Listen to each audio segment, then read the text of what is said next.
This is Oraimo TWS Airpods Pro. I want to connect it to my iPhone.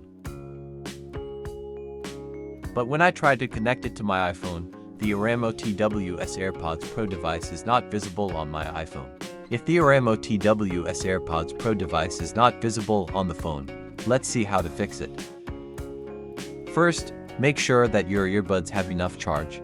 If the earbuds do not have enough charge, charge them for 20 minutes.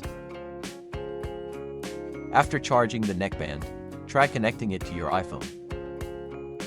If the Oraimo TWS Airpods Pro still does not come to the iPhone, reset the earbuds. First, put both earbuds inside the charging case. This is the reset button on the earbuds. Press and hold the reset button for 5 seconds and the earbuds will start resetting.